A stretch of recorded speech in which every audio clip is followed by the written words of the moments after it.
2026-এর ইলেকশনে যাকে চেয়েছেন তাকে ক্ষমতায় বসিয়েছেন, এবং সেটি দুর্নীতিবাজ তারেক রহমানের ক্ষেত্রে এটা উনি করেছেন। যার কারণে হুম, ওয়াকারুজ্জামান আপনার কাছে, আমি গালি বলবো না, আপনার বাকস্বাধীনতায় তাকে বলেছেন যে যখন মানুষের বয়স হয় শেষ বয়সে মানুষকে ভূতে ধরে, you are so confident about it, ভূতে ধরলে কেউ দাঁড়িয়ে রাখতে শুরু করে, এবং হি ডিড ইট। যে ওয়াকারুজ্জামানই চেয়েছেন তারেক সাহেবকে ক্ষমতায় বসাইতে। আপনি এইটার ব্যাপারটা একটু বলেন। এটা আমার প্রশ্নটা একটু ইলাবোরেট আচ্ছা। করে আপনি যখন একটু সময় দিলেনি, হুম, এটা আপনি বিশ্বাস করেন কিনা, এবং আপনার যে দল এনসিপি, আপনার যে জোট জামায়াতে ইসলামী, তারাও বিশ্বাস করেন কিনা, এবং হুম। আপনি যে প্রথমত জি প্রথমত যে বক্তব্যটা বলেছেন আপনি আপনি কাট বক্তব্যটা দেখেছিলেন। আমি যদি ফুল যে বক্তব্যটা সেটা আপনি অ্যালাউ করলে তাহলে আমিও বলবো, কিন্তু আপনার যে কোশ্চেনের উত্তরটা, আমরা মনে করি যে এখানে বহিঃশক্তি আওয়ামী লীগ এবং এখানে মিলিটারির বিভিন্ন অফিসারের সাথে একটা ন্যাকজাস তৈরি হয়েছিল, ফলত ওই ন্যাকজাস থেকে এই ধরনের একটা ইলেকশনে ইঞ্জিনিয়ারিং হয়েছে। এই ইঞ্জিনিয়ারিং এর জায়গাটা হলো আমি ইলেকশনের পরে ক্লিয়ার করেছিলাম, এর পরবর্তীতে বিরোধী দলীয় নেতাও এই বিষয়টা ক্লিয়ার করেছে, আপনি যদি বক্তব্যগুলো শুনেন। আমি, আপনি কি আরেকটু পরিষ্কার করবেন, মানে আপনার, মানে বিরোধী দলের নেতা জনাব শফিকুর রহমানকে আমি ইন্টারভিউ করেছি, জনাব শফিকুর রহমানকে আমি জি, জিজ্ঞেস করেছি, কিন্তু যেমন তারেক সাহেবকে জি, জিজ্ঞেস করেছি তেমন শফিকুর রহমান সাহেবকেও জিজ্ঞেস করেছি, আপনারা কি মনে করেন যে ইলেকশন ইঞ্জিনিয়ারিং হয়েছে? শফিক সাহেব জি, কি বলেছেন? ইঞ্জিনিয়ারিং হয়েছে। শফিক সাহেব কি বলেছেন? শফিক সাহেব বলেছেন যে ইঞ্জিনিয়ারিং হয়েছে ইলেকশন, আহ, মানে কিন্তু হলো দেশের স্থিতি, আমাকে যে ইন্টারভিউ দিয়েছেন দেশের স্থিতি। আমাকে যে ইন্টারভিউ দিয়েছেন সেই ইন্টারভিউর ক্ষেত্রে উনি স্পষ্ট বলেছেন, আমি বলেছি যে ইঞ্জিনিয়ারিং এর অভিযোগ মামুনুল হক সাহেব সব কথা করেছেন। তো আর উনি সব কথা তো আর আপনার ইন্টারভিউতে বলে নাই, এর পরবর্তীতেও তো উনি বক্তব্য দিয়েছে, বক্তব্য দেখবেন, এখন একটু সার্চ করে দেখবেন। যে উনি উনি বলতেছেন কথাটা যে এইভাবে বলেছে। উনি বলতেছেন যে হ্যাঁ, বাংলাদেশে ইলেকশন তারেক সাহেবকে ওয়াকার সাহেব বাংলাদেশে ক্ষমতায় ইলেকশন বসাইছে। বাংলাদেশে ইলেকশন ইঞ্জিনিয়ারিং হয়েছে, এবং সেই ইঞ্জিনিয়ারিং এর স্বার্থে ওই সময় আমরা দেশের স্বার্থে যাতে কোনো অস্থিতিশীল পরিবেশ সৃষ্টি না হয় সেজন্য মেনে নিয়েছিলাম। এই বক্তব্যটা আপনি একটু খুঁজে দেখবেন। আমার মনে হয় যে তিনি, আপনি ঠিকই বলতেছেন, তিনি এই জাতীয় কথা বলছেন, কিন্তু আবার তো এই কথাও বলতেছেন যে দেশের স্বার্থে যদি এটা এখন মেনে নেন, 5 মাস হয়েছে, এখন আপনারা বা জনাব অলি আহমেদ বা জামাত ইসলামী মিলে সরকারকে ফেলেও দিতে চাচ্ছেন। আপনি তো বলেই দিয়েছেন যে বিএনপি তো ক্ষমতায় টিকবে না, কারণ বিএনপি হচ্ছে রাবিশ পার্টি, এই বিএনপি কখনো আসলে টিকবে না এখানে, তাই না? হ্যাঁ, আমি এখনো বলি এই সরকার হলো টিকবে না, কারণ এই সরকার টিকবে না কারণ ইলেকশনটা দুইটা ভোট হয়েছিল, আপনি একটা ভোট মানবেন আরেকটা মানবেন না। ইলেকশনে জনগণের 70% রায় দিয়েছিল। হুম। 71-এ যখন আমাদের মুক্তিযুদ্ধ হয়েছিল, মহান মুক্তিযুদ্ধ, সেই মুক্তিযুদ্ধের আগে জনগণ একটা রায় দিয়েছিল, সেই যুদ্ধতে কিন্তু হলো পাকিস্তানি জান্তা ছিল, তারা সেই জনগণের রায়টা মানে নাই। ফলত একটা দেশে এই ধরনের জনগণ রায়কে বাস্তবায়ন করার জন্য রাজপথে মানুষ নেমে আসে, এবং এখানেও কিন্তু 70% জনগণ একটা রায় দিয়েছিল, আপনি সেই রায়ের দিকে যান নাই। অলরেডি হলো সংসদে একটা সংশোধনী কমিটি গঠন করা হয়েছে, যেটা আমরা বলেছিলাম যেখানে একটা রিফর্ম অ্যাসেম্বলি হবে, এবং সেখানে সালাউদ্দিন অকপটে স্বীকার করেছেন যে আমরা মাঠে জনগণকে প্রতারণা বা বোকা বানানোর জন্য এটা বলেছিলাম, তাহলে তো আমাদেরকে জনগণ ভোট দিত না। ফলে তো জনগণের সামনে সবটাই স্পষ্ট হয়েছে। জনগণ যদি কাউকে কাউকে মনে করে যে তাদের জন্য প্রতারণার ফাঁদ পাতা হয়েছে অথবা তাকে বোকা বানানো হয়েছে, সে জনগণ কেন আপনাকে স্কেপ দিবে? ফ্যান্টাস্টিক। দেওয়ার আমি, কোনো অবকাশ নাই। আমার কাছে মনে হয় যে আমি একটু পুরোনো কথায় ফিরে আসি, তার মানে এনসিপি এবং জামাতে ইসলামী, এনসিপি আপনার দল হিসাবে এবং জামায়াতে ইসলামী হচ্ছে আপনাদের জোট সঙ্গী হিসাবে, তারা বিশ্বাস করে যে 2026 সালের ইলেকশন রিগড হয়েছে, ওয়াকার সাহেব তারেক সাহেবকে ক্ষমতায় বসিয়েছেন। ডিরেক্টলি যদি আপনি বলেন yes no, directly yes no এটা বলা যাচ্ছে না, কিন্তু হলো এখানে না, একটা আপনি তো ডিরেক্টলি ইয়েস আহ, নো বলতেছেন পাটোয়ারি সাহেব, আপনি না, দেখেন, আপনি ডিরেক্টলি কিন্তু একদম স্পষ্ট ডিরেক্টলি বলতেছেন, ইয়েস নো, ওই ব্যক্তি স্পষ্ট যখন বলতেছি এই তারেক জন্য রহমানের কিন্তু মতো একজন আপ- দুর্নীতিবাজকে ক্ষমতায় বসিয়েছে। আপনি এই কোশ্চেনটা যদি উত্তরটা এভাবে নেন আপনি, হুম। যে হুম। আপনার যখন গণ অভ্যুত্থান হলো তখন তো সকল রাজনৈতিক দলকে ক্যান্টনমেন্টে ডাকা হয়েছিল, এবং পরবর্তীতে কার্যত ইনার ওয়েতে সেখানে তো হলো ক্যান্টনমেন্টের বিভিন্ন জায়গায় ইন্টারফারেন্স ছিল, এটা আপনি অস্বীকার করতে পারবেন না। এবং ইউনূস স্যারের আমলেও তারা স্যারকে ওইভাবে অনেক ক্ষেত্রে কাজ করতে দেয় নাই, এবং সেগুলো আপনাদের সবারই জানা আছে। তো পরবর্তীতে আমরা বলেছিলাম ঠিক আছে, আমরা তাহলে একটা গণতান্ত্রিক নির্বাচন প্রক্রিয়ার দিকে যাব, এবং সেখানে আমরা যখন চুপ্পুর বিরুদ্ধে আন্দোলন করেছিলাম সেখানে আর্মি চিফ রাজি ছিলেন না। তো এখানে তো মানে একটা স্টেটের কয়েকটা স্টেক হোল্ডার থাকে, এখন আপনি তো সেখানে আমাদের ডিপি স্টেটের জায়গা থেকে ওনাদেরকে হলো বাদ দিতে পারবেন না। যদি বাদ দিতে পারেন তাহলে তো আজকে পর্যন্ত আয়না বা গুমের সেই জায়গাটা আমরা এখনো নিশ্চিত করতে পারি না যে গুমের বিচার, অথবা এই আইনটাতে নতুন করে প্রণয়ন হবে, অথবা যাদেরকে হলো বিচারের আওতায় নেওয়া হলো তাদেরকে এসিতে গাড়িতে করে নেওয়া হচ্ছে এবং সেখানে আলাদা জায়গায় তাদেরকে রাখা হচ্ছে। তো এটা তো স্পষ্ট হচ্ছে যে কোথায় কোথায় তাদের একটা প্রভাব এই বলয় ডিপ থাকে। স্টেটের পার্ট যেমন কি মিডিয়া, এই ডিপ স্টেটের পার্ট কি ডক্টর মোহাম্মদ ইউনূসও ছিলেন? ডিপ স্টেটের পার্ট ডক্টর ইউনূস আছেন নাকি নাই সেটা তো আপনি ডিপ স্টেট ভালো করে বুঝেন, তো সেই জায়গাটা আমি ব্যাখ্যা দিতে পারবো না বা উত্তর দিতে না পারবো না না ডিপ না, স্টেট কেন কোনটা কেন কেন বাকি। আমি প্রশ্ন কারণ করতেছি যে আপনি কয়েকটা লক্ষণের কথা বললেন, আর আমার চোখে লক্ষণ কি? আমার চোখে লক্ষণ হচ্ছে ডক্টর মোহাম্মদ ইউনূস, যাকে কোত্থেকে জানি আইনা নিরাপত্তা উপদেষ্টা নিয়োগ দিছেন, সেই নিরাপত্তা উপদেষ্টা বিএনপির পররাষ্ট্রমন্ত্রী হয়েছে। কোথা থেকে আইনা না, বিএনপি পাঠাইছে। ও, বিএনপি পাঠাইছে তো, আর ডক্টর মোহাম্মদ ইউনূস এটা না হজম করছে। পাঠাইলে কিভাবে, ডক্টর মোহাম্মদ ইউনূস কিভাবে হজম করছে, এখন ডক্টর মোহাম্মদ ইউনূস হজম করছে তাকে, উনি বুঝেন না কিছু। ডক্টর ইউনূস তো শুধু এটাও হজম করে না, অনেকেও হজম করছে, সবাইকে নিয়ে চলতে চেয়েছে, একটা মানে উনি ইউনিটি বা শুধু ঐক্য হজমই ধরে করে রাখতে গেছে, চেয়েছে। উনার অ্যাটর্নি জেনারেল এখানে আইনমন্ত্রী হয়েছে, উনার প্রেসিডেন্টকেই প্রেসিডেন্ট রাখা দেওয়া হয়েছে, উনার কারণেই এই আপনারা যাকে অসম্মান করে রাষ্ট্রপতির কথা যে বলে, উনার কারণেই রাষ্ট্রপতির কাছে শপথ দেওয়া হয়েছে, কারণ উনি কাকে উনি কাকে কাকে অসম্মান কাকে অসম্মান করা না, হয়েছে? সম্মান অসম্মান আমি উজ্জ্বল করলাম যে ধরেন সাবেক রাষ্ট্রপতিকে নিয়ে আপনারা বলেন যে উনি আওয়ামী লীগের রাষ্ট্রপতি ছিলেন, কিন্তু ডক্টর মোহাম্মদ ইউনূসই ওই রাষ্ট্রপতির কাছেই আপনাদের শপথ নিতে বাধ্য করছে, তাই না? না, ডক্টর ইউনূস বাধ্য করে নাই। ডক্টর মোহাম্মদ সাবেক ইউনূস ওনার ছাত্রলীগ কাছেই ক্যাডার, শপথ নিতে চাইছেন। অ্যাবসলিউটলি। সাবেক ছাত্রলীগ ক্যাডার যেই চুপ্পু সাহেব, ওনাকে সাহেবে বলি যেহেতু উনি একটা বড় মাপের ক্যাডার, তো উনি ওই সময় হেড অফ দ্য স্টেট তো রাষ্ট্রপতি ছিল। আমরা সেই সময় বলেছিলাম যে স্টেটটা এটার বাইরে গিয়ে আমরা নতুন ভাবে গঠন করতে পারি কিনা। তো সেই সময় তো সকল শক্তি রাজি ছিল না, এটা ইতিমধ্যে মির্জা ফখরুল ডক্টর ইউনূস সাহেব কি রাজি ছিলেন? দিয়েছিল। ডক্টর ইউনূস সাহেব কি রাজি ছিলেন? ডক্টর ক্ষমতাটা ওই সময় যদি ডক্টর ইউনূস জনগণের যে ম্যান্ডেট সেটার উপরে উনি করতেন, কিন্তু 5 তারিখে যখন সব রাজনৈতিক দলকে ক্যান্টনমেন্টে প্যাকেট করে নিয়ে যাওয়া হয়েছে, তারপরে ডক্টর ইউনূসের কি করার ছিল আপনিই বলেন। না না, 5 তারিখে যা যা কিছু করা হয়েছে সেটাকে আপনি বলতেছেন প্যাকেট করে নিয়ে যাওয়া হয়েছে, রাইট? প্যাকেট করে নেওয়া হয়েছে। প্যাকেট ছাড়াও অনেকে গেছেন রাজপথ থেকে, প্যাকেট ছাড়াও অনেকে গেছেন, আমরা তো প্যাকেট ছাড়াও গেছে, যেমন প্যাকেট ছাড়াও অনেকে গেছে, হ্যাঁ প্যাকেট ছাড়াও অনেকে দৌড়ায়, ওদিকে ফোন পাইলে অনেকে দৌড়ায়। এটা বাংলাদেশের একটা বদ অভ্যাস, এটা পাকিস্তান আমল থেকে শুরু হয়েছে, এখন এটা পাকিস্তানে আছে।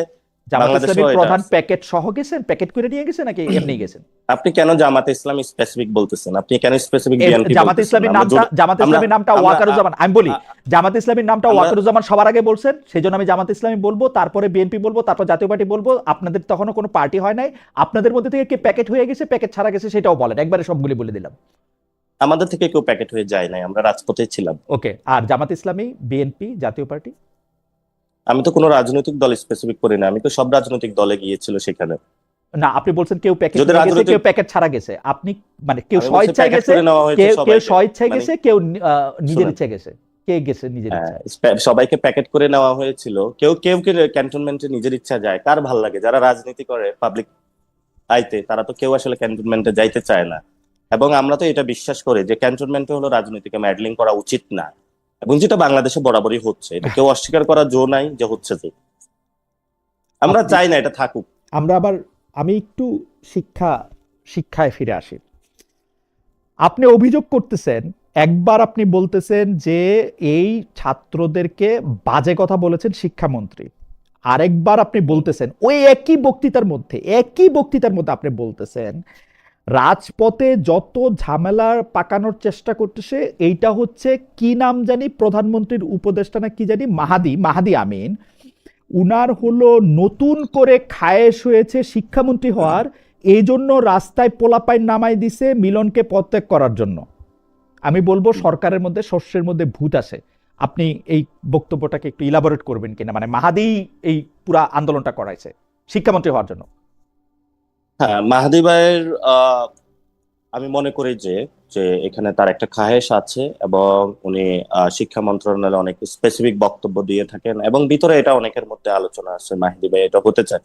এটা ইনফরমেশনটা আমার থেকে পাওয়া না, এটা আমি বিএনপির মধ্য থেকে পেয়েছি। বিএনপির ওরা আপনাকে বলতেছেন যে মাহাদি হইতে চাইতেছেন শিক্ষামন্ত্রী? কেন বিএনপি অথবা এনসিপি বিএনপি কি বিদেশে থাকে নাকি যে আমাদের সাথে আড্ডা গল্প? না, আড্ডা গল্পের মধ্যে আপনাকে যে তথ্য দিল সেইটাই আপনি বিশ্বাস করলেন নাকি কোনো স্পেসিফিক মাহাদি এটা করছে দেখেন ও শিক্ষামন্ত্রী হইতে যাচ্ছে? কারণ আপনি খুব স্পেসিফিকলি বলতেছেন নতুন করে শিক্ষামন্ত্রী হওয়ার খায়েশ জাগছে, আপনি একদম খুব স্পেসিফিক করেন, এবং উনি রাজপথে ডক্টর। দেখেন, কয়েকটা নিউজ কিন্তু কয়েকদিন ধরে আসতেছে, অনেকে আশা আকাঙ্ক্ষা আছে যে ক্যাবিনেট কখন সাফল হবে, কে ঢুকবে কে বের হবে। ফলত এটা স্বভাবতই থাকে, এটা যে কোনো হলো রাজনৈতিক প্রতিদ্বন্দ্বিতা, ইনার প্রতিদ্বন্দ্বিতা থাকে, আউটার প্রতিদ্বন্দ্বিতা থাকে। ফলত এই সরকারের মধ্যেও অনেক ইনার প্রতিদ্বন্দ্বিতা, যেমন নুরুর ইচ্ছা কেন ফুল মিনিস্টার হয় না, সাকিবের ইচ্ছা কেন ফুল মিনিস্টার হয় না। এখন তো আবার আপনি আমাকে কোশ্চেন করবেন যে আমি জানি কিভাবে। ফলত একটা রাজনৈতিক দলের আকাঙ্ক্ষার জায়গা থেকে তার কর্মীদেরকে বোঝানোর জন্য অনেক আকাঙ্ক্ষা থাকে, এবং সেখানে অনেক মিনিস্টারের মধ্যে আবার নিজেদের ইনার স্ট্রাগল থাকে যে কে মিনিস্টারকে সরিয়ে আমি হইতে পারি কিনা, কে সেটা তো ইন প্রধানমন্ত্রীর জেনারেল কাছে যাইতে থাকেই, পারে। মানুষ প্রমোশন চাইবে না? ও তো থাকে, ওই ইন জেনারেল আপনিও বিষয়টা তো বলছি। নিশ্চয়ই। এটা আপনাদের কাছে খুব যে আহামরি বড় কিছু মনে হয়, এটা আমার না কাছে না, আশ্চর্য আপনি লাগে। একজন মানুষের নাম ধরে বলতেছেন, বাচ্চাদের যে রাস্তায় নামানো হয়েছে, ঝামেলা করা হইতেছে, রাস্তায় পোলাপাইন নামাই দিছে, আপনি বলতেছেন সেটা হলো মিলনকে পদত্যাগ করার জন্য, কারণ জনৈক মাহাদি আমিনের শিক্ষামন্ত্রী হওয়ার খায়েশ হয়েছে। হুম।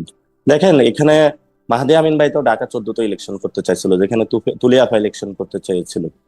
এখন রাজনীতিতে দেখা গেছে আপনি কোথাও ইলেকশন করতে চান, আপনি প্রধানমন্ত্রী হইতে চান, ফলত আপনি হলো কিছু ফ্রেঞ্জ এলিমেন্ট পাঠানোর আপনি চেষ্টাই করবেন যাতে ওই লোকটা একটু বিপদে পড়ে, মুখটা একটু খারাপ হয়, তাহলে সে হতে চায় আর কি। বাকি এখানে কন্টেস্টর বা কন্টেন্ডার কেউ নাই, একমাত্র মাহাদি আমিন আছে, উনি এটা হইতে চায়। উপদেষ্টা উনি অনেক জ্বালায় আছে। উপদেষ্টা হলে অনেক সুযোগ সুবিধা থাকে না, ফাইল টাইল সাইন টাইন করতে পারে না, জাস্ট একটু উপদেশ দিয়ে যায়। এটা আপনার ফলত ওই জায়গা এটা থেকে আপনার ওনার এডুকেটেড গেস, নাকি আপনার কাছে কোনো তথ্য আছে? আপনি মানে আপনার মনে হইতেছে আমরা ব্যাপারটা, মানে ইজ ইট না, ওকে আমি তো যে আপনার মনে তথ্য করেন না পাইলে এরকম বা একটা আড্ডা কথা না আছে? হলে আলোচনা না হলে তো আমি এটা কোনো স্টোরি, এটা ইতিহাসের কোনো স্টোরি বলতেছি না, যা চলতেছে এগুলো তা বলতেছি। আপনি আপনার কাছে কেন মনে হইলো যে শিক্ষামন্ত্রী মিলনকে আপনার প্রোটেক্ট করতে হবে, মাহাদি আমিনকে থেকে আপনার রক্ষা করতে হবে, মানে এইটা কেন মনে না, হলো? আমি মানে আমি আমি আমি আমি মিলনকে প্রোটেক্ট করার কথা বলি না। আচ্ছা। মিলন ভাই যে ওই আগের আগের কালে যেভাবে হলো জানালা দিয়া উকি দিয়ে হুম।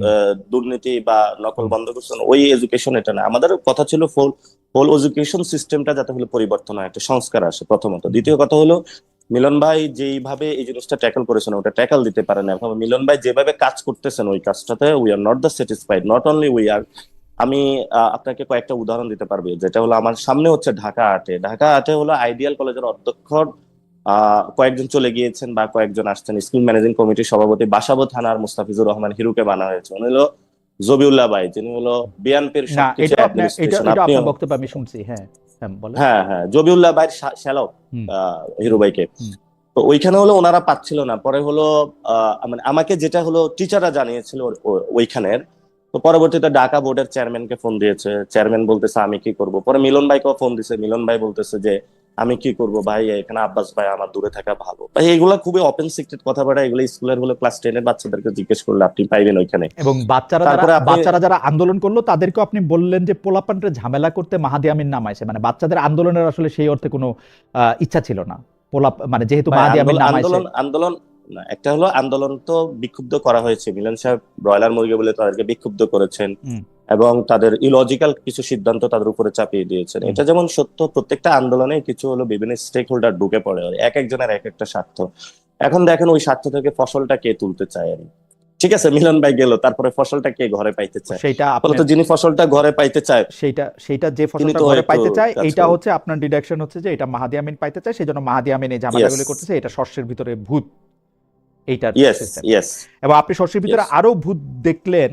আপনি এরকম বললেন যে এই হাফিজকে দিয়া, আপনি এরকম বলছেন এই মেজর হাফিজকে দিয়া কি করাবে সেইটাও জনগণকে নজর রাখতে বলতেছি। এইটা একটু ব্যাখ্যা করে দিন, মানে জি, মেজর হাফিজকে দিয়ে কি করাবে? এটা হ্যাঁ, এটা একটা ভালো জিনিস আপনি উত্থাপন করেছেন। হুম। প্রথমত হলো আমাদের এখন যিনি অস্থায়ী রাষ্ট্রপতি উনি হলো একজন ক্যান্টনমেন্টের মানে ব্যাকগ্রাউন্ডের লোক। হুম। তো ফলত এখন যদি দেশে কোনো অস্থিতিশীল পরিস্থিতি সৃষ্টি হয় অথবা কোনো কিছু, এটা আমরা আগেও বলেছিলাম যখন ওনাকে স্পিকার বানানো হয়েছে, হুম। তখনই যদি চুপ্পুকে ধরেন হুট করে চুপ্পু চলে গেল অথবা জনতা গিয়ে বঙ্গভবন ঘেরাও বললো, হুম। তো যে না ঠিক আছে আমরা শেখ হাসিনা চুপ্পুকে চাই না, তখন হুম। রাষ্ট্রপতি কে হইতো? হুম। মেজর হাফিজই তো হইতো, মানে বাই দ্য কনস্টিটিউশন। হুম। এখন বিএনপি সরিয়ে তাকে মেজর হাফিজকে দিয়েছে, এবং মেজর হাফিজকে যখন দিয়েছে উনি না, যখন ওইখানে মেজর আসছেন হাফিজ উনি অটোমেটিকলি হয়েছেন, মেজর হাফিজকে রাষ্ট্রপতি দেওয়া হয় নাই। রাষ্ট্রপতি না থাকলে স্পিকার অটোমেটিক রাষ্ট্রপতি হন। মানে স্পিকার না বানাইলে তো উনি হইতো না। মানে ও স্পিকারটাই বানানো হয়েছে রাষ্ট্রপতি করার জন্য। আচ্ছা, তো স্পিকারটা বানানোই হয়েছে এই জায়গাটা হলো একজন রাখার জন্য। এখন মেজর হাফিজ যিনি আছেন উনি কিন্তু ওই সময় প্রথমত হলো উনি যে দলটা করেছেন এটা সঠিকভাবে হলো মানে ওনার, আমি যদি ইন্টিগ্রেটেড জায়গাটার কথা বলি, ওই সময় কিন্তু উনি সংস্কারবাদী একটা জিনিসের নেতৃত্ব দিয়েছিলেন। সে সময় তার বিরুদ্ধে অনেক কথা এসেছিল, আমি সেগুলোতে না যাই, এটা তাদের দলের ইন্টারনাল বিষয়। তো উনাকে লাইন আপটা এভাবে করা হয়েছিল এবং পরবর্তীতে তাকে অস্থায়ী রাষ্ট্রপতি করা হয়েছিল। অস্থায়ী রাষ্ট্রপতি কিন্তু অনেকগুলা বিল যাবে এখানে, হেড অফ দ্য স্টেটের অনেক জায়গায় সাইনিং যায়, সাইনিং পাওয়ার থাকে। আমি জনগণকে বলেছি সেই জায়গাটা স্পষ্ট তীক্ষ্ণ দৃষ্টি রাখার জন্য, সাথে এমন কোন ধরনের বিল বা সাইনিং বাংলাদেশের জনগণের চলে না যায় যেটা হলো জনগণের স্বার্থের হিতে বিপরীত হইতে ওকে, পারে বা না জনগণের হলো। সেইটা তো রাজনৈতিক আমি নেতা সেই হিসাবে, জায়গাটা রাজনৈতিক ক্লিয়ার নেতা হিসাবে সেটা আপনি যে এই অবশ্যই জায়গাটা আমাদেরকে, আমি ক্লিয়ার করেছি। অবশ্যই আমাদের কিন্তু আপনি রাজনৈতিক নেতা হিসাবে এটা হ্যাঁ, বলবেন। কিন্তু আমাদের মিলিটারির সাথে কিন্তু সম্পর্কটা কি মেজর হাফিজের? উনি একসময় মিলিটারিতে কাজ করছেন, তাই? অবশ্যই এটা তো প্রত্যেকটা জায়গায় মিলিটারি তার প্রত্যেকের লোক রাখতে চায় মানে মিলিটারিতে তার মানে এখনো প্রভাব রয়ে গেছে। মিলিটারি তো প্রভাব থাকবেই। ধরেন আপনি সেই কবে তৎকালীন আপনি বিসিএস এ গিয়েছিলেন, তা হুম, আপনার কি বন্ধু বান্ধব আমার নাই? আমার বন্ধু বান্ধব আছে, প্রভাব নাই, আড্ডা দিলে প্রভাব নাই। ওরা হয়তো প্রভাব পায় নাই এই জন্য। যদি প্রভাব পাইতো আমার তাহলে অবশ্যই আমার আপনি একটা আমি কথা বললেন। আমার যারা ব্যাচমেট তাদের মধ্যে 35 জন এখন এডিশনাল সেক্রেটারি। এই ও আচ্ছা। 35 জন এডিশনাল সেক্রেটারি, বাকি সবাই হচ্ছে জয়েন্ট সেক্রেটারি এবং তারা সবাই ভালো ভালো জায়গায় আছেন, কিন্তু প্রভাবেই আসেন। হুম। কিন্তু আমার কোনো প্রভাব নাই। এবং মেজর না হাফিজের কথা আপনার যদি আমি আপনার বলি, মেজর হাফিজের মানে যদি কথা বলি, আপনার মেজর মানে হাফিজ রিটায়ার্ড দেখেন হয়েছেন খালিদ 70-এর ভাই শেষ মাঝামাঝি করি। সময়। তার এখনো আপনার মিলিটারিতে যদি প্রভাব কোনো আছে। আপ- আপনার যদি কোনো প্রভাব না থাকে, if you come to the any government post, hmm, যেমন বিএনপি দিয়ে দিল যে এডিশনাল সেক্রেটারি একজনকে নিয়ে নিয়োগ দিল রিটায়ার, হুম, অথবা বাংলাদেশে যদি এরকম একটা সিস্টেম চালু করা হয় যে যারা হুম, হলো মানে এই বিষয়ে এক্সপার্টিস আছে তাকে গভর্নমেন্টের কোনো পোস্টে নিয়ে আসবে, যেটা বিদেশে অনেক জায়গায় আছে। হুম, অবশ্য আমরাও সেটাতে বিশ্বাস করি, এরকম হুম, হলে খুব ভালো হতো, তাহলে অনেক হুম, দক্ষ লোককে অ্যাকোমোডেট করা যায় তো হলো হুম। গভর্নমেন্টের ক্ষেত্রে। এখন আপনি আসলেন, আপনি আসার পরে হলো আপনাকে একটা অ্যাডমিনিস্ট্রেশন, তখন আপনি চিনবেন না এখানে কে ভালো কে খারাপ, আপনার ব্যাচমেট হিসেবে কারা ভালো ছিল, কার নৈতিকতা ভালো। অবশ্যই তখন আপনি যখন এই পোস্টটাতে চলে আসবেন, আপনি দায়িত্বে চলে আসবেন কোনো একটা সরকারি দায়িত্বে, তখন আপনার ওই জায়গায় অ্যাক্সেসের একটা সুযোগ সুবিধা থাকবে। দেখেন এখানে কিন্তু একটা জিনিস পোর্ট্রেট হয়ে যাচ্ছে যে I am the against the military. I am not the against the military because military is the only viable option to save our country now. Because আমাদের রাষ্ট্রের যতগুলা যেই ধরনের আমাদের সার্বভৌমত্ব আছে সে জায়গাতে উই স্যালুট দেম। ইভেন না, যারা আমি সেনা আমি আমি অফিসার আমি আপনার অভ্যর্থনা ছিল, আমি আপনার মানে মিলিটারির প্রতি, কনটেক্সটটা অন্যদিকে মানে মিলিটারি, হ্যাঁ, হ্যাঁ মিলিটারির প্রতি ভালোবাসা মিলিটারির নেই, প্রতি আমার মিলিটারির প্রতি ভালোবাসা বা মিলিটারির অ্যাবসুলেট প্রতি লাভ, আপনার, অ্যাবসুলেট রেসপেক্ট এন্ড সেইটা আমি সবকিছু, বলতেছি না। এটাতে আমি কোনো শুধু এটা দেন। আমি শুধু 2টা পয়সা দিই, আমি মানে 2 সেন্টস। সেইটা হচ্ছে মেজর হাফিজের সাথে যেসব আর্মি অফিসাররা দূরবর্তীভাবে কাজ করছেন তারাও retired long time back. Major hmm হাফিজের হুম আর্মিতে কোনো প্রভাব প্রতিপত্তি প্রতাপ আসে আমি শুনি নাই। আমার আমার বন্ধুরা সেনাবাহিনীতেও কাজ করেন, তারা মেজর জেনারেলের ব্যাচ পড়েছেন কিছুদিন আগে। আমি জানি যে তাদের হুম মধ্যে মানে কেউ আসলে মেজর হাফিজকে কোনোদিন চাকরিতে দেখেন নাই, কারণ আমরা শিশু হুম। তাদের, মানে তাদের কাছে। Even this major generals were not in service remotely, অনেকের জন্ম হয়েছে সেই সময়। তো সো হুম। এইটা এইটা আমি 2 পয়সা দিলাম আর কি। আচ্ছা, যাই হোক, আমি একটু, না না না না না, আপনি আপনি আপনার মানে যখন একজন আর্মি পার্সন থাকে, সাধারণত যে কোনো সৈনিক বা যে কোনো অফিসার যখন অনেক সিনিয়র থাকে তাকে রেসপেক্ট করে। আপনি দেখেন ক্যান্টনমেন্ট থেকে জন্ম নেওয়া যে বিএনপি যে দলটা আছে, এটার প্রতি এখনো একটা ক্যান্টনমেন্টের একটা ভালোবাসা কাজ করে। যেমন বেগম জিয়াকে ওনারা সম্মান করতো, কেন করতো? যে মেজর জিয়া, শহীদ জিয়াউর রহমানের একই কারণে। একই সম্মান তো অথবা রওশনের সাথে, পরবর্তীতে একই সম্মান তো রওশনের সাথেও পাওয়ার কথা ছিল, পাইছেন? এখন সম্মানটা হলো কে কোন ক্ষেত্রে গিয়ে নিয়ে অ্যাবসলিউটলি, ব্যবহার করে, অ্যাবসলিউটলি, এটা হলো সেই অ্যাবসলিউটলি, সেই জায়গাটা অ্যাবসলিউটলি। থাকে। এখন নট বেগম বিকজ যে খালেদা তিনি জিয়া ওই সেনাপ্রধান রেসপেক্টটা, ছিলেন। সেনাপ্রধানের স্ত্রী হিসাবে বেগম জিয়া সম্মান পান নাই আমার মতে, বেগম জিয়ার জন্যই সম্মান পাইছেন। সেনাপ্রধানের স্ত্রী না রসনের এটা সাথে এটা ছিল, এটা এটা রসনের সাথে এটা ছিলেন, এটা রসনের সাথে এটা ছিলেন। এটা এটা সর্ব জায়গায় থাকে। ধরেন ধরেন আপনি এক প্রতিষ্ঠান থেকে পড়াশোনা করছেন, আপনারা একসাথে কলিগ কাজ করেন, হুম। পরবর্তীতে আপনি যখন বলবেন যে আমি ঢাকা ইউনিভার্সিটি আর রাজশাহী ইউনিভার্সিটিতে পড়াশোনা করবো, সো ওইখানে একটা বন্ডিং থাকে। আর মিলিটারি বলা হয়ে থাকে a army is always the army, ঠিক আছে, উনি নন সার্ভিস হোক সার্ভিস হোক, তারা ওই ধরনের তাদের একটা বন্ডিং আছে। আমি এটাকে রেসপেক্ট করি, কারণ এই ধরনের বন্ডিং থাকলে যারা এক্স হয়ে যায় তাদের এক্সপার্টিস গুলো আমার কাজে আমার লাগানো আমার যায় আমার এবং এটা সামগ্রিক ভাবে। আমার আমি মনে হয়, ওই জায়গাটা থেকে বলেছিলাম। তো ফলত এখানে ধরেন আমরা মানে আগের যে প্রশাসন ছিল অনেক জায়গাতে দেখা গেছে যে নন সার্ভিস থেকে, ধরেন আপনি প্রশাসনে নাই অথবা প্রশাসনে কাজ করে নাই, এই ধরনের একজনকে আপনি হলো প্রশাসনের ক্ষেত্রে যে মুখ্য সচিব বা কিছু তৈরি করে দেখবেন, এটা ডিসফাংশন কাজ করে। ডিসিরা এসপিরা বা অন্য যারা আছে তারা কথা শুনতে যায় না, ও কি বুঝে এভাবে বলবে, ও কি এই ব্যাচের বা আমাদের এই ইনস্টিটিউশন সম্পর্কে কিছু বুঝে? অথবা এই যে ডাক্তাররা আন্দোলন করতেছে, যখন আপনি অ্যাডমিন ক্যাডার থেকে নিয়ে ডাক্তারদেরকে পলিসির ক্ষেত্রে চাপায়া দিচ্ছেন যে ডাক্তাররা এটা এটা এটা এইভাবে করতে হবে, ওকে, কিন্তু ডাক্তাররা তখন বলে ওঠে যে আমার এই ধরনের প্রয়োজন, উনি এটা কি বুঝে? ফলত যখন ধরেন একজন যে স্বাস্থ্য অধিদপ্তর বা কোনো ক্ষেত্রে যখন একজন ডাক্তার ব্যাকগ্রাউন্ডের, তাহলে এটা একটা অ্যাফিনিটি থাকে, এই অ্যাফিনিটিটা হলো আপনি কখনো অস্বীকার করতে পারবেন না। এটা হলো পৃথিবীর না চিরাচরিত আমি আমি একটা আমি নিয়ম। আমি আমার মনে হয় যে মানে এই ব্যাপারে যখন কোনোদিন সুযোগ হবে আপনাকে, আপনি হুম, যে পেশাগত জায়গা থেকে যে বর্ণনা দিলেন সেইটার হুম, বিরুদ্ধে, বিপক্ষে, বিরুদ্ধে বিপক্ষে হুম, আমি তিন হুম, হাজার প্রমাণ দিতে পারবো যে ডাক্তাররাই ডাক্তারদের এই এফিনিটির বিপক্ষে সবচেয়ে বেশি দাঁড়াইছে, যার জন্য আগের ডাক্তারের পজিশনে অনেক ভালো পজিশন পাইছে তাকে সবচেয়ে খারাপ পজিশন দেওয়া, অধ্যাপকরা অধ্যাপকদের বিরুদ্ধে দাঁড়াইছে, সাংবাদিকরা না না সাংবাদিকদের না বিরুদ্ধে না না দাঁড়াইছে, না, আপনি আবার ভুল করতেছেন, আপনি আর্মিদের আবার ভুল আর্মিদের করতেছেন, আর্মিদের আপনি সবচেয়ে আবার আপনি সব আবার ভুল করতেছেন। আমি জি যে জায়গাটা হলো কথা না বলতে চাইছি, যেমন স্বাস্থ্য অধিদপ্তরে যিনি ডিজি হয়ে থাকে বা হুম, স্বাস্থ্য অধিদপ্তর যিনি জ্বালায়, যারা পলিসি মেক করে, ধরেন আমাদের পলিসি মেক করে সাংবাদিকতার একজন নন সাংবাদিক, আপনার বললো কিভাবে বাংলাদেশের না সাংবাদিকদের এটা সংস্কার আমি করা আমি প্রয়োজন, আমি কিভাবে অনেক এটা? অনেক সাংবাদিকরাও পলিসি মেক করতে গিয়ে খুব খারাপ পলিসি মেক করতে দেখছি। আর না আমি বলতেছি না, আমি জি আমি আমি না আপনার কথা বলতেছি আমি না যে বুঝতে পারছি একজন পাটোয়ারি, সাংবাদিক আপনার কথা আমি যেমন হলো বুঝতে পারছি। এখানে যেমন আলী রিয়াজ স্যার তো হলো ল ব্যাকগ্রাউন্ড, কিন্তু হলো বাংলাদেশের হলো ওয়ান অফ দা, উনি হলো কনস্টিটিউশনে খুব ভালো বুঝে, কেউ কেমনে বুঝছেন এক্সপার্টিস আপনি হইতে ভালো পারে। বুঝে, কেমনে বুঝছেন আপনি ভালো বুঝে? আমি কথা বলেছি অন্য বাংলাদেশে যারা কনস্টিটিউশনাল এক্সপার্ট আছে তাদের সাথেও কথা বলেছি, তাত্ত্বিক জায়গাটা ওনার মনে হচ্ছে আমার কাছে আন্ডারস্ট্যান্ডিং, আপনার কাছে খারাপ হইতে পারে, না নো আমি প্রবলেম। খারাপ ভালোর কথাই বলতেছি না, যে আপনি কেমনে জাজ করলেন, মানে আমি একটা কথা বলি আর কি, এটা একটা গুড়ো কথা। আপনি কেমনে বুঝছেন মানে, আপনাকে যদি যেমন আমাকে যদি এখন কয়েকটা পাথরের খণ্ডের মধ্যে থেকে একটা হীরা খুঁজে নিয়ে আসতে বলে, আমি যেহেতু হীরা চিনি না, হুম, আমি ওই পাথরের খণ্ডটা থেকে হীরা বাইর করতে হুম, পারবো না। হুম, আপনি হুম, যদি কনস্টিটিউশনে অনেক সাউন্ড হন, কেবলমাত্র তখনই আপনি বুঝতে পারবেন যে আলী রিয়াজ স্যার কনস্টিটিউশনের সাউন্ড। আমি সেই জায়গা থেকে আপনাকে প্রশ্ন করছি, আপনি কেমনে বুঝছেন? হ্যাঁ, কারণ আমি হ্যাঁ, আমি আমি কেমনে বুঝছি? কনস্টিটিউশনালি সাউন্ড যাদেরকে আমি মনে করি, যাদেরকে কথা আমি আগে শুনছি, তাদেরকে হ্যাঁ, কাউকে আমি আলী রিয়াজ স্যার আমার সরাসরি শিক্ষক, তাকে কনস্টিটিউশন খুব ভালো বোঝেন বলতে শুনি নাই, হুম। একজনকেও না। ও আচ্ছা, কি তো শাহেদ এখন আমি তো মালিক বুঝি থেকে না, আমি তো শুনছেন? আর এই সার্টিফিকেট দিতে পারবো না, কারণ এই সার্টিফিকেট যেহেতু আপনি আচ্ছা, আপনার দিচ্ছেন। আপনার আপ- আপনার কাছে বাংলাদেশের সবচেয়ে কনস্টিটিউশনাল এক্সপার্ট কাকে ভালো আমার মনে হয় সবচেয়ে? বাংলাদেশে আমি মনে করি বাংলাদেশের অ্যাডভোকেট মাহমুদুল ইসলাম, ইসলাম সাহেব ছিলেন যিনি কনস্টিটিউশন ল বাংলাদেশ লিখছেন। মানে কনস্টিটিউশন কারেন্ট কারেন্ট কে, কারেন্টকে আমি তো হুম। বললাম যে আমি তো অত ভালো সংবিধান বুঝি না যে আমি বুঝতে পারবো যে সংবিধান বুঝে।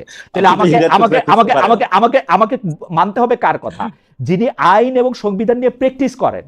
ধরেন সুপ্রিম কোর্টের চিফ জাস্টিস, ধরেন সৈয়দ রেফাত আহমেদ, বাংলাদেশের প্রধান বিচারপতি ছিলেন সৈয়দ নো রেফাত ডাউট, হ্যাঁ সৈয়দ রেফাত আহমেদ যদি কখনো বলতেন, আমি আমি ওনাকে ওনাকে সাজেস্ট করেছিলাম, সৈয়দ আমি রেফাত ওনাকে আহমেদকে, সাজেস্ট সৈয়দ করেছিলাম, রেফাত আহমেদকে যদি রেফাত আমি ভাইকে আমি খুঁজে খুঁজে বের করছিলাম। আপনি রেফাত সাহেব, সৈয়দ রেফাত আহমেদ বিচারপতি সৈয়দ রেফাত আহমেদ যদি কখনো বলতেন যে প্রফেসর আলী রিয়াজ কনস্টিটিউশন বোঝেন, তাহলে আমি মাইনা নিতাম যে হ্যাঁ হুম, কনস্টিটিউশন বুঝছেন।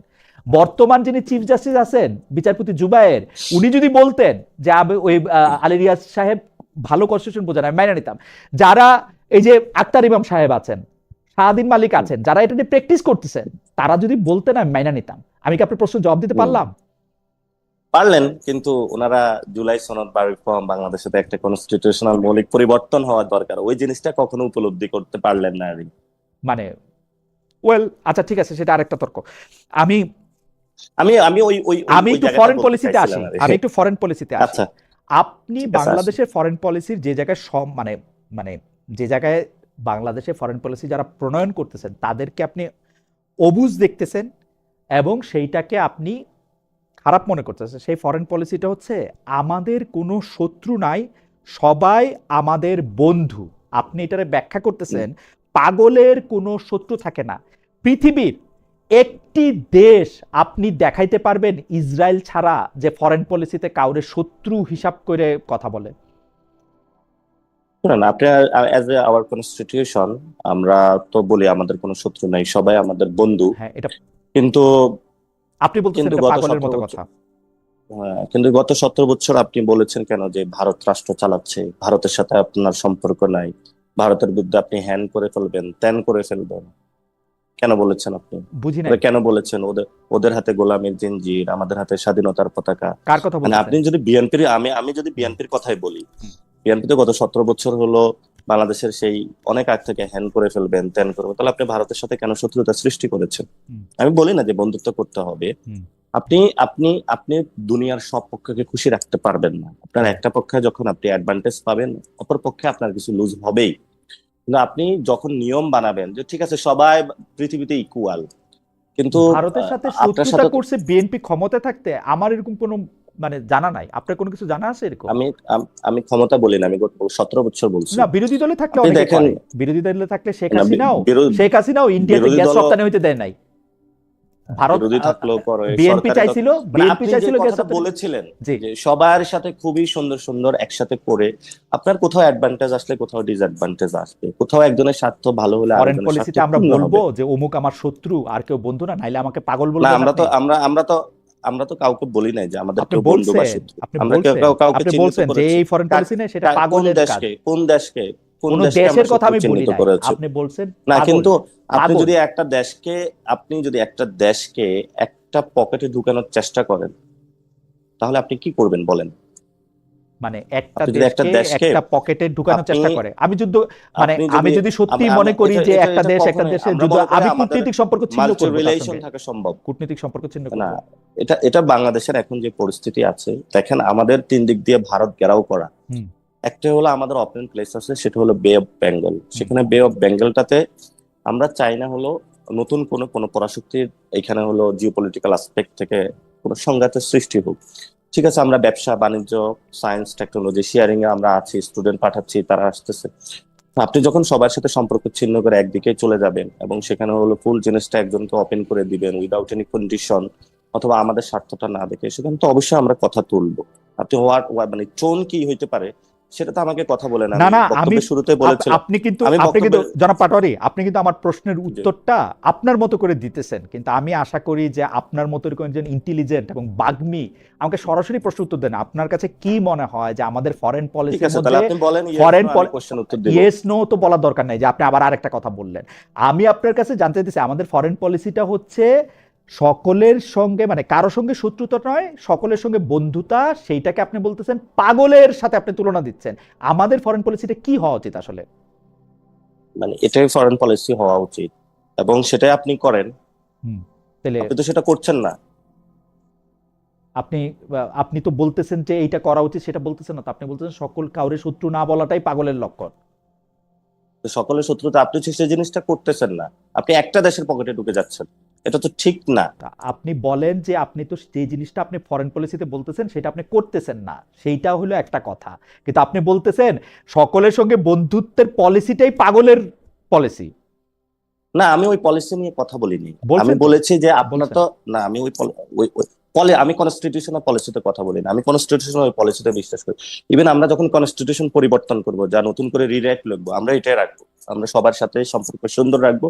কিন্তু যখন আপনি প্র্যাকটিক্যাল ওয়ার্ল্ডে কাজ করেন, তখন আপনার এখানে সব কোয়ালিগের সাথে আপনার খুব ভালো সম্পর্ক, এটা হলো অফিস ইথিক্স, যে সবার সাথে খুব ভালো সম্পর্ক রাখতে হবে, সবার সাথে ভালো বিহেভ করতে হবে। কিন্তু তার অফিস থেকে যখন আপনি নামবেন, দেখবেন কারোর সাথে আপনি বাসায় যাচ্ছেন, কারোর সাথে কফি খাচ্ছেন, আপনার একটা হৃদ্যতা সম্পর্ক পুনঃ গড়ে উঠে আর কি। তো সবকিছু তো আপনার রিটেন ভাবে হয় না।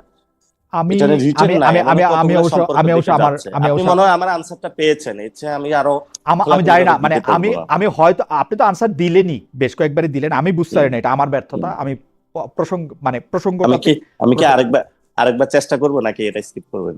না, চেষ্টা করলে করতে আপনি তো পারি। একই একই কথা বারবার বলতেছেন, তাহলে তা আমারই বোঝার মানে সীমাবদ্ধতা। আপনি তো একই কথা বারবার বলতেছেন, আচ্ছা। আপনি তো এক কথাই বলতেছেন। আমি প্রশ্নটাকে হুম, একটু আরেকটা জায়গায় আনি আর কি।